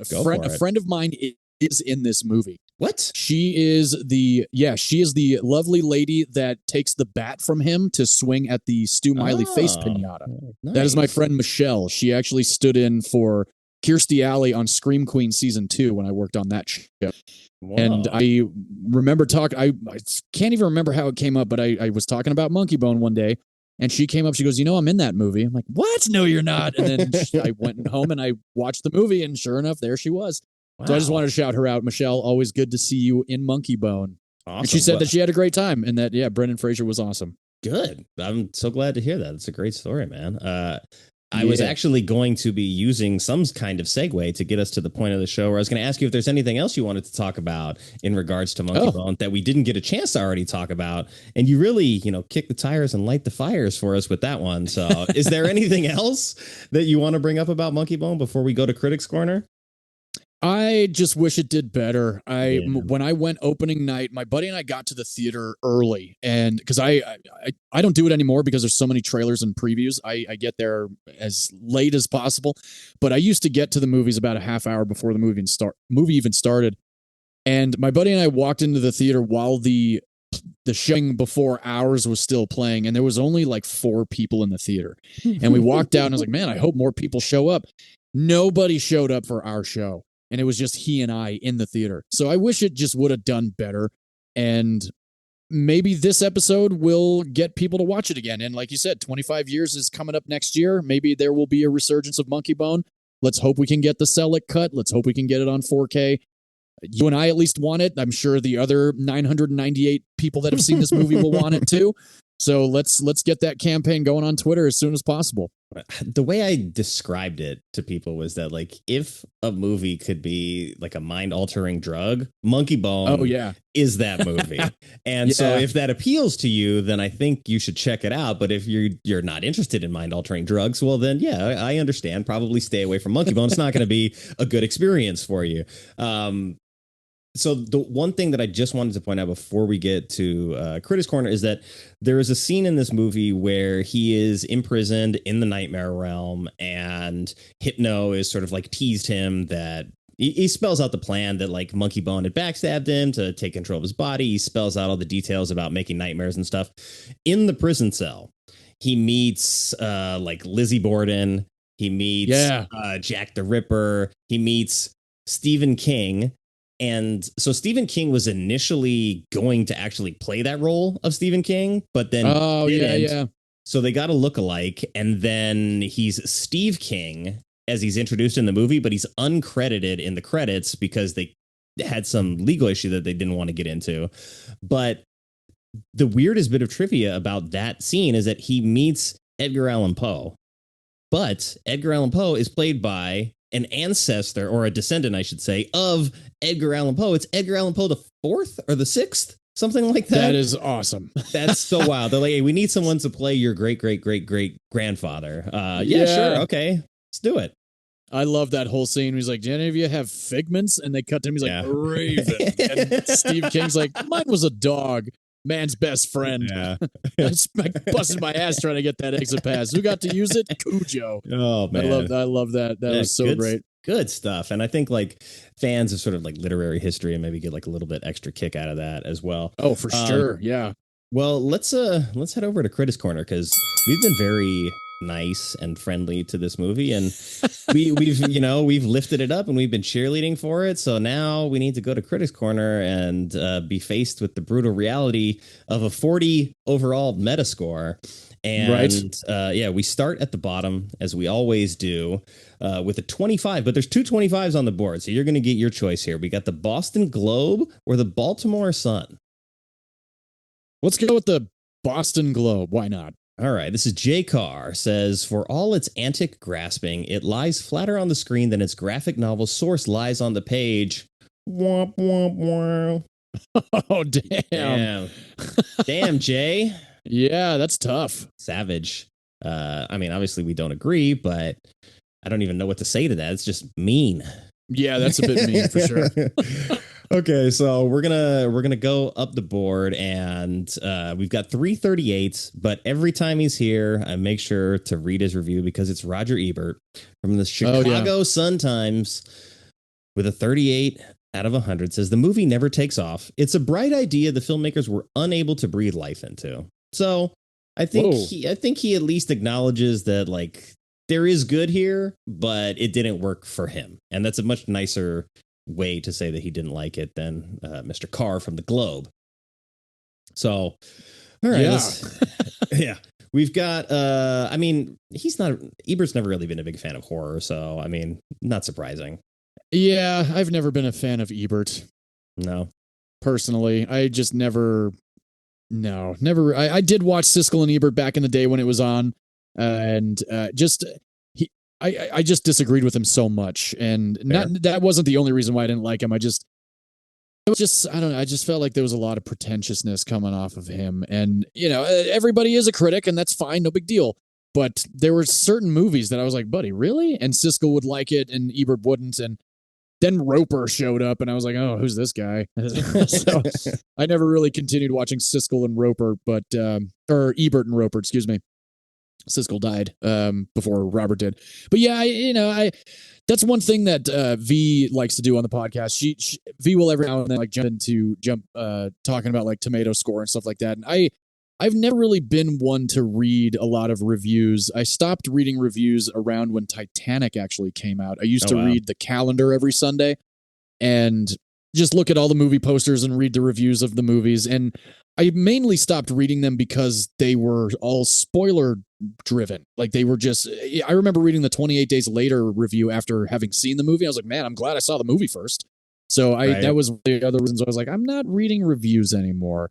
And anytime I write a review on Facebook or will post a reel on our podcast page, I just say what I thought about the movie. I don't break the movie down. And that everybody's different. That's no big deal. Nothing against anybody.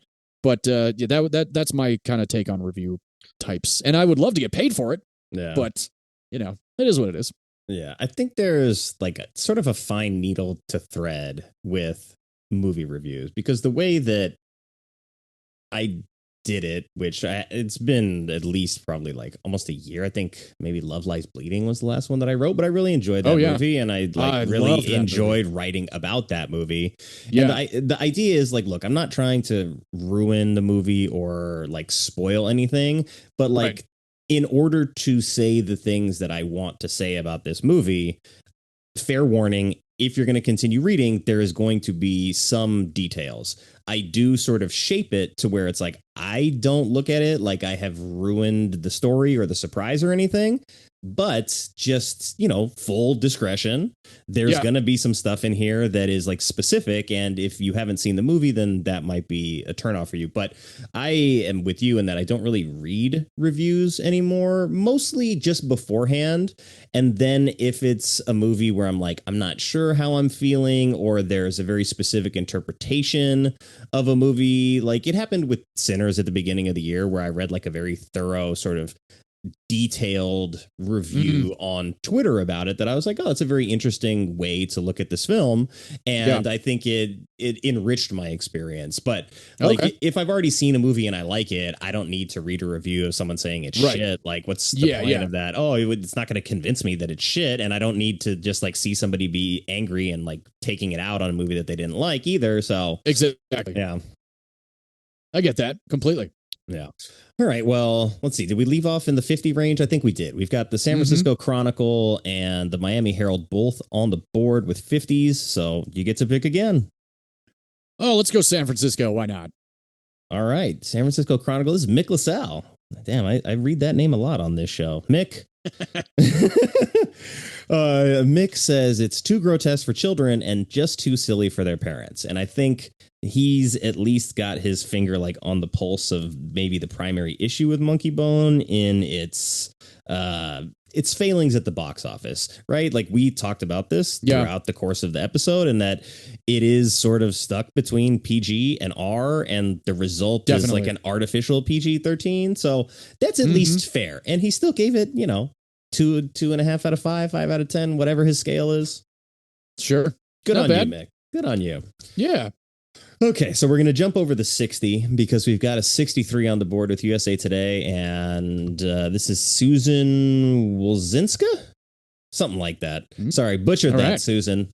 And I'm sad because she gave it a decent score. So she says, wildly uneven collage of effects and live action is no Disney bland vision of dreams gone bonkers. There's enough Freudian material to reupholster 1,000 therapy couch. Hey, she gets it. Yeah. Yeah, she does, for sure. I think that's one of the things I didn't really understand about Monkeybone watching it like right away, was that the whole thing was like this euphemism for like his libido. And like the movie starts with a cartoon of Monkeybone emerging from his crotch out of a backpack and being obsessed with his teacher's flapping underarms to the point of turn on, where he rips them off of her later in the movie when it's the monkey music video going on. Right. Yeah, that whole opening sequence is hilarious. Like putting a hat on the Washington Monument. I love that line. Cracks me up. And I do love that finale too. I think Electricity's Renegade song is used so perfectly in this. And when we did this movie on our podcast, I tagged them on Instagram, and they messaged me and they're like, "My gosh, we didn't think any knew that song." And I was like, "Oh, I love it. I have it on rotation every now and then. It's a great song." Oh. And when those I'd love that line too. It's like sacks of limp flap. It sounds weird, but I was getting oddly aroused by those. It's just ridiculous. Yeah, it's like the character's experiencing his first sexual awakening at his old lady arms, basically. And then I was like, okay, maybe he's not quite aware of thinking of Monkeybone as a reference to his dick. But then when Stu is possessed by Monkeybone and in the real world and getting intimate with Julie, she disrobes and she's like, as long as it's okay with Monkeybone. And then she looks down and she's like, I think it is. So I'm like, oh, so even she knows that Monkeybone is actually a reference to his dick. I'm like, okay, so it's a lot more transparent there. But if you're making a movie for kids, you definitely have to walk on eggshells with the dick. Oh yeah. 100%. Okay, well, let's close it out with Entertainment Weekly, 83 out of 100. So wow, all right, Entertainment Weekly. Yeah, much better than I thought. This Lisa Schwarzbaum says, there's unwieldy mess. But there's also unruly brilliance to this dark and funny story about the havoc that ensues when a man's uncensored Freudian id is allowed to run all of the palace, or all over the place, excuse me. That's great. She gets it. Yeah, she does. It reminds me a lot of sort of Drop Dead Fred in that way. In that I've never seen that movie. Yeah, you probably like it if you like Monkeybone. Because I've got to check it out. It has a lot of the fantasy elements. Drop Dead Fred is another one of those like movies that helped sort of like form my thoughts on like the stuff that I like personally. Another one that was like shown to me probably way too young, sort of stuck between an R-rated and a PG type of movie. Oh yeah. But yeah, the idea that Fred sort of is this unruly part of another character's brain is a very interesting idea. So it's kind of weird that these movies are like cosmically connected, but I mean, it makes me happy because I love them both. Yeah, I've heard good things, and one of my favorite podcasts, I'm not sure if you listen to How Did This Get Made? They are big back and forths on Team Fred or Team Sandy, I think. That's is right, the whole thing. And I that show actually made me want to watch the movie, and I can't go wrong with Phoebe Cates either, so I should check it out. Yeah, I've heard that segment from that episode, but I haven't listened to the entire episode on okay. Fred, but I probably should, yeah. Yeah, you should check it out. It's good. I love that podcast. Those guys are awesome. Yeah, they come out here and they do episodes at the Largo, bunch of live episodes at the Largo at the Coronet. So I've always wanted to go, and I just have like never pulled the trigger. It's like I usually see that it's happening like way down the line, like way too close to the event happening to actually get tickets for it. But I'm sure I would have a lot of fun. I highly recommend it. They came to my city in March, and I went, and it was an absolute blast. It was so much fun. Yeah, another friend, they just were in like Portland, I think, maybe like a month or two ago, and another friend with a show went and saw it. But I love Jason Mantzoukas. June I think she was on Grace and Frankie, so my wife like is very familiar with her. And then Paul Scheer was on The League, which I love. And I was sitting actually next to him in traffic on Los Feliz Boulevard, like no kidding, a couple months ago. He was in his Tesla and like on his phone, and I was like hoping that he'll look up just so I can give him a nod, be like, like I recognize it's you. So it's just like cool to see. But I should listen to their show more, because I listened to it a lot at the beginning when I had like more disposable time to do that. Sure. And now Paul's also doing Unspooled, which I haven't listened to yet, but I don't like Unspooled. No, personally. Okay. His co-star on Unspooled really irritates me. But that's just my opinion, and it is what it is. But yeah, Paul Scheer's great, and you mentioned The League. I absolutely love The League. I'm one of my favorite sitcoms ever. Yeah, it was so funny. The vehicle that convinced my wife to play fantasy football with us. Oh, nice. I was just like, I think you'll like this show, and so even like since it ended, when football season rolls around, she's like, I miss The League. I'm like, me too. I was like, they could have just kept it going forever. I mean, there's a new football season every year. And there was actually talks. I heard some of the cast members saying that like they're still basically in conversation of like whether or not to bring it back. They haven't been able to like pull the trigger for whatever reason. So that would be it's awesome. sad, but I love that show. It's hilarious. I was lucky enough to work with Steve Razzacini on a Funny or Die sketch years ago. He plays Kevin on the show. Yeah, he was awesome. And I had just gotten into the show like 6 months before that, before I got hired on that project. And it was a football Funny or Die sketch where he was a coach to a little league team, and Gerard Carmichael was in it too. And it was a afternoon, like on a Sunday. We started at 10 a.m. We were done by 3, so I got home to watch the afternoon game. It was so much fun. And like you said, Jason Mantzoukas from The League also, I absolutely adore that guy. If I could ever meet him, I'd probably I don't even know what I would do. So awesome. So hysterical. Oh, yeah. Well, it's a good show. They cover a lot of movies that we cover here on this show. There's been a couple times where I've been looking through the trivia for like this show when I'm doing my homework, and it's like was featured on this episode of How Did This Get Made, and I'm like, yeah. Oh, nice. I know, but then there's been a couple times in the last year where I've done a movie and then they've done it like right after, And I'm like, sweet. I finally got ahead of them like a little bit. So, I mean, they don't know this show exists, but so there's no rivalry or anything. Right. But it is nice to see that like some of the stuff I covered actually like makes it into like a podcast that is like much, much bigger and more well-renowned. So at least if people aren't listening to me talk about these movies, then like they're out there being talked about and hopefully getting some love on the other show. So I saw you did Van Helsing. You should listen to the Van Helsing How Did This Get Made? That is one of my favorite episodes. Yeah, I mean, because I love the Van Face Helsing. Off one is great too. I think that was the first one I listened to, is Face Off. That one's that's a great one too. Their Godzilla 1998 too, and look magnificent. It's just great stuff. Cool. All right, well, let's head on over. I just talked about a moment ago that this movie, like if a movie could be a mind-bending drug, Monkeybone would be that movie. And so now we're going to go to the gateway drug movie. And I want to hear from you. What do you think is a good sort of launching pad for people who have never seen Monkeybone? What's a good movie that you could recommend that they might have already seen that would get them to Monkeybone?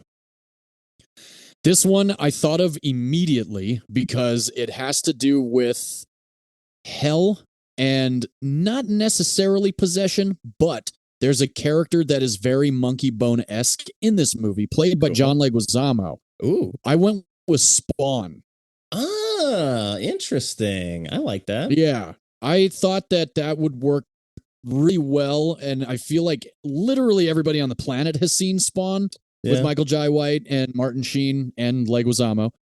And it is R-rated, and that one is a far more violent movie than Monkeybone is. But for whatever reason, Spawn was the first thing that came to mind, and I'm going to go with Spawn. That's a good choice. It is somewhere in my list of movies to do in the future on this show. I forgot where I have it like slated. But then like 2 weeks ago, maybe 3 weeks ago, I saw Michael Jai White at Target over here in my neighborhood. I'm like, what are you doing here? Like, this isn't even the best Target like within this mile radius. Like, right. And he just like walking in with his wife. He had his like Venom kit on, so maybe he had just come from training or something like that. Wow! And like in my brain, I'm like, Spawn. Yeah, it's Black Dynamite. But I did not say anything. I do have a friend that actually worked on Black Dynamite, so we got to watch a screening copy of it before like it ever made landfall elsewhere, which is really cool. So always like Michael, and we covered Black Dynamite for Film Club as well. Nice. I've never seen it, but I like him too. It's a lot of fun. Yeah, I have to check it out. Cool. Well, we've talked about other movies. We've talked about other shows. Actually, you know what? I want to do my gateway drug movie. I forgot. I got distracted. I got starstruck by a guy who's not even here. The movie that I chose, I went back and forth because, Cool World, I feel like is probably the closest, as we talked about a little bit on the episode. I feel like Beetlejuice obviously is a beloved movie that has a lot of the practical elements that might get you to like a movie like Monkeybone. The movie I ultimately decided on, though, was Freaked. I don't even think I know that movie. Oh, it is from, I think, 1993, I want to say. It is, yes, 93. It's Alex Winters in the lead. Randy Quaid's in it, William Sadler. And it is about a guy who is kind of like a shit-eating grin kind of Hollywood actor. And I forget exactly the element that gets him to sort of get like crossed here, but he ends up at a circus of like freaks. And so he ends up in this situation where he gets infected, and then he's hanging out. Keanu Reeves is in it as the dog man. So it's got a ton of great practical elements in it. It's got that same kind of like dark humor that is actually like really funny, but there's just a lot going on. So if you don't like slow down enough, you won't notice it. Like the cast is amazing. great visual effects. All the stuff is done practically, really funny, I think, in a similar way to Monkeybone as well. So that would be my pick. And I think it's just getting like maybe a 4K release right around now too. So just good timing. Alex Winter is a director on that. Yes. Interesting. Yeah, directs and stars in. Wow. I'll have to check it out. I've never heard of it. Yeah, it's one that like I had seen again, sort of like when I was younger. It was on cable. It was like this like weird, not a secret, but like something that not a lot of people knew about. And then me and my buddy Donnie, who also has a show, and Seth, he's hosts a show with his friend Michelle. We were just like hanging out one night. We were just like talking online, and we were like, "Hey, we're gonna watch a movie on like the Plex or something." I think we were supposed to watch something else actually, and that didn't end up working with the licensing. Like it wouldn't let us screen share, so we just like moved over to something else, and we were watching Freaked, and Seth had never seen it, and he was just like blown away by it. And I'm like, yeah, it's super weird. There's a dude whose head is like a giant nose. There's a guy who's a cow. There's like a worm person. So in terms of like all the weird characters and costumes that you see in Monkeybone, a lot of that stuff is very similar territory to where like Freak operates. Sweet. Yeah, check it out. Adding definitely. it to my to watch list. Yeah. Now that the 4K is out, I'm probably gonna have to buy that because it's really hard to find. Awesome. Cool. Well, as I was saying before, we talked about a lot of other movies, a lot of other shows, but you have a show, and so I want to give you a chance now to just like talk about the show and what you do and where people can find you. Oh, sweet. Thank you very much. Of yes, course. myself and V, who's been on this show before. Yes. We both have a podcast. You can find us on Spotify and Apple Podcasts and Google Podcasts and wherever you get your podcasts. We are called Movies You Missed Podcast. We each pick a movie and break it down and give a lot of behind the scenes and incorporate some of our behind the scenes as well if we've worked with anybody that possibly has been involved in any of the movies that we've talked about or that we've chosen. And most of the movies that we do are popular enough for people to remember them or at least heard them. Sometimes we do go the route where we are picking a movie that neither of us have seen or even heard of. And that's happened a few times here. And we're on social media at Movies You Missed Pod. You can find us on Instagram, Facebook, Twitter. We have a YouTube channel also, and we are coming up on our 168th episode. We are taking a hiatus for the month of July. We're going to be re-releasing some of our favorite episodes from the last 3 years, and hopefully have some more guests. Maybe, Nick, you'll jump on one in the future. Yeah. I have long as it's friend... not Monkeybone, V won't let us. Yeah, right? I've got 2 costume designer friends of mine that are slated to be on the show in the future, and a couple other people that I've worked with in the world of entertainment, and we just have a great time doing it. And we just like Nick and I love going to the movies, so we just love talking movies. And if you also love talking movies or listening to people talk movies, come on down and give us a shot. Yeah. I will make sure that all of that stuff is available in the show notes for everybody. So just click it. Sweet. Appreciate it's that. right there. I've listened to, I don't know, probably somewhere like around a dozen episodes. Oh, sweet. Thank you. It's in the rotation on my list, and so it's like, just is it in the chamber when I get in the car is the question. right. Yeah. No, that makes sense. Yeah. But yeah, I'll make sure that all that stuff is super easily accessible for anybody. And I think I have some of the stuff still previously from V, but if I don't, I'll reach out to you and I'll just like clarify the links that need to be in place. But this has been a pleasure. It was really nice getting to actually like sit down and chat with you and, figure out that like we're both kind of like from the same area. We got a lot of the same stomping grounds, and even better to find out that we both love Monkeybone. Yes, I know. It's been so much fun, man. After however many months it finally took me to lock in a date, I'm glad it worked out, and I hope you'll have me back in the future for something else. Absolutely. The door is open. The only criteria really is that it kind of has to have a general sort of average score of like less than 6 out of 10. Okay. That's kind of like the rule of thumb. Like, I can make some exceptions here. And they're like, we covered Crocodile Dundee, and I was like, didn't it win an Oscar? Did Crocodile Dundee win an Oscar? I think it was nominated for screenplay. Oh my gosh. Yeah. Wow. That's interesting. Okay. Yeah. Well, So I it do was have like- another movie. It's one of my guilty pleasures that we haven't done on my podcast yet. I think we will, but I'm not sure if you've seen it. It's a Wes Craven film from early 2000s. It's a werewolf movie by Kevin Williamson. It's Cursed. Have you seen Cursed? I have not. No. Oh man, it's so awesomely awful. It's awful, but it's Well, great at the same time. I'm putting it down here on my notes, and I'm going to add you to like my master list. So Perfect. that way, as I begin to fill out the schedule, I will reach out to you again. And I mean, if your hiatus lasts a little bit longer and you end up having more time, maybe we get it in sooner rather than later. Hey, why not? That'd be fun. Cool. Well, John, thank you so much. Please enjoy the rest of your day, my friend. You as well. A big thanks to John for coming on the show and giving me a reason, not that I really needed a reason, but giving me a good reason to sit down and rewatch Monkeybone with a fresh set of eyes and an adult human brain.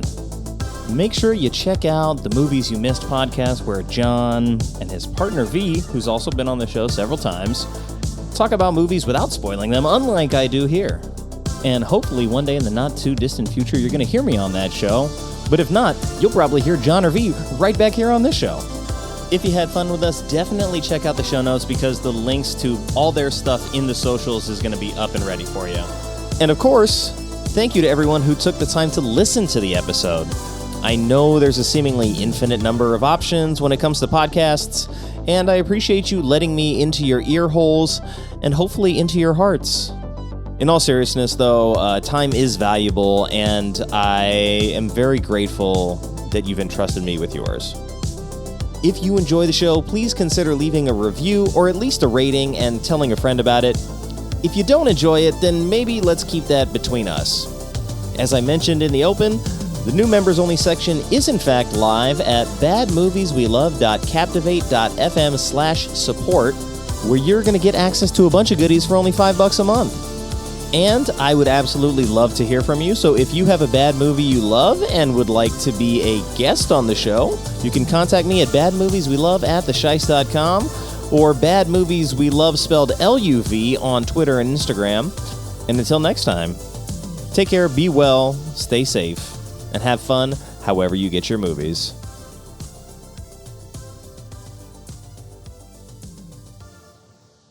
I know you're out there somewhere, Rids. I love you.